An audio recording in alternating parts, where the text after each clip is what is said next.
Halo semuanya, selamat datang di podcast Suara Edukasi, tempat membahas topik-topik pendidikan dengan santai tapi berbobot. Kali ini kita akan membahas tentang media pembelajaran, apa itu, kenapa penting, apa jenis. Yuk kita bahas bersama 5 teman. Sebelum kami memulai podcast ini, saya dan teman-teman akan memperkenalkan diri. Baik, perkenalkan, nama saya Nurus Kenjam. Halo, perkenalkan nama saya Frederika Nukriana Kolo. Hai, perkenalkan nama saya Fatma Nehat. Halo, perkenalkan nama saya Monica Feliciana Fai. Halo, perkenalkan nama saya Elizabeth Elvara Teme. Halo, perkenalkan nama saya Maria Irmanti Leiti.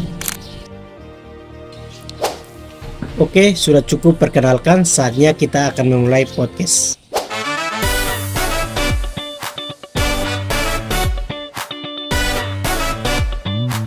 Terima kasih teman-teman sudah perkenalkan diri. Selanjutnya kita akan memulai podcast ini. Mungkin teman-teman kita di sini sebagai calon guru, mungkin teman-teman di sini yang tahu apa itu media pembelajaran. Menurut saya, media pembelajaran itu alat bantu guru untuk menyampaikan informasi kepada siswa. Berarti media pembelajaran itu sebagai alat bantu untuk menyampaikan informasi. Mungkin ada yang berpendapat lain? Baik, menurut saya banyak guru yang hanya berpikir media pembelajaran itu PowerPoint. Padahal benda sederhana seperti gambar di papan tulis pun bisa jadi media asalkan membantu pemahaman siswa. Apakah semua alat bantu otomatis dari media pembelajaran? Tidak, harus sesuai tujuan pembelajaran dan relevan dengan materi. Mungkin ada yang berpendapat lain? Tujuan media pembelajaran di sini membantu proses belajar lebih efektif dan membantu materi lebih menarik dan mempermudah pemahaman. Berarti tujuan media pembelajaran itu untuk membantu proses belajar lebih aktif. Mungkin ada yang berpendapat lain?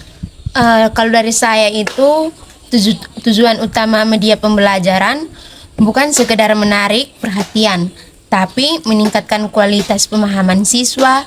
Banyak guru keliru, hanya fokus keterampilan tanpa mempertimbangkan isi. Terima kasih. Apakah media selalu dibutuhkan? Tidak, kalau guru sudah mampu menyampaikan materi dengan baik secara verbal dan siswa paham, media hanyalah pelengkap. Mungkin ada yang berpendapat lain? Manfaat media pembelajaran. Yang pertama, membantu siswa dengan berbagai gaya belajar. Yang kedua, meningkatkan referensi materi. Yang ketiga, membutuhkan motivasi belajar. Berarti manfaat dari media pembelajaran itu membantu siswa dengan berbagai gaya belajar. Mungkin teman-teman di sini ada yang berpendapat lain? Media bisa jadi jembatan antara teori dan praktis, tapi tantangannya adalah kesiapan guru dan fasilitas. Tidak semua sekolah punya proyek atau internet. Terima kasih. Apakah teman-teman teknologi jadi solusi atau masalah? Keduanya bisa bantu, tapi juga bisa ganggu atau tidak digunakan dengan baik. Mungkin ada yang berpendapat lain? Baik, dari saya jenis-jenis media pembelajaran itu, yang pertama media visual, itu seperti gambar, peta, dan grafik. Yang berikut itu media audio, itu seperti podcast, rekaman, dan radio. Media audio visual itu seperti video pembelajaran dan animasi. Mungkin ada yang berpendapat lain? Menurut saya, setiap jenis punya kekuatan tersendiri. Misalnya, video cocok untuk materi proses, seperti proses pembentukan hujan, tapi untuk memahami lokasi geografis, peta lebih tepat. Mungkin ada yang berpendapat lain? Contoh penggunaan media pembelajaran. Di sini kalau dari saya, guru IPS menggunakan Canva untuk membantu info geografi sejarah. Yang kedua ada guru matematika menggunakan GoEBRAN untuk menggambarkan grafik fungsi. Yang ketiga, guru bahasa Indonesia menggunakan podcast atau YouTube untuk pelatihan mendengar. Mungkin ada yang berpendapat lain.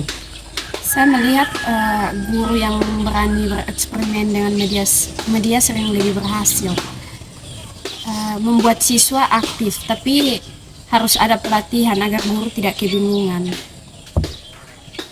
Terima kasih. Mungkin teman-teman di sini, apa penggunaan media bisa digantikan? Tidak bisa. Tidak bisa. Media hanyalah alat, bukan pengganti peran guru. Mungkin teman-teman di sini tahu apa itu fungsi dari media pembelajaran?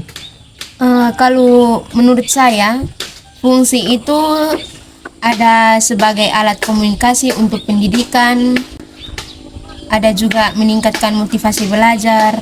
Terima kasih. Mungkin ada yang berpendapat lain. Menurut saya, fungsi media pembelajaran itu juga bisa menyesuaikan gaya belajar siswa dengan meningkatkan efisien waktu dan tenaga guru. Terima kasih. Teman-teman tahu tidak apa perbedaan antara media pembelajaran dengan alat peraga? Baik, pendapat dari saya, media pembelajaran adalah semua alat bantu belajar, misalnya video, gambar, audio, atau slide PowerPoint. Tujuannya supaya kita mudah mengerti pelajaran. Sedangkan alat peraga itu khususnya berupa benda nyata atau model seperti model jantung atau rangka tubuh. Oke, kesimpulan yang saya ambil dari media pembelajaran di sini, media pembelajaran bisa jadi senjata ampuh dalam pendidikan asal digunakan sejak bijak. Semoga bermanfaat. Sampai jumpa di episode selanjutnya.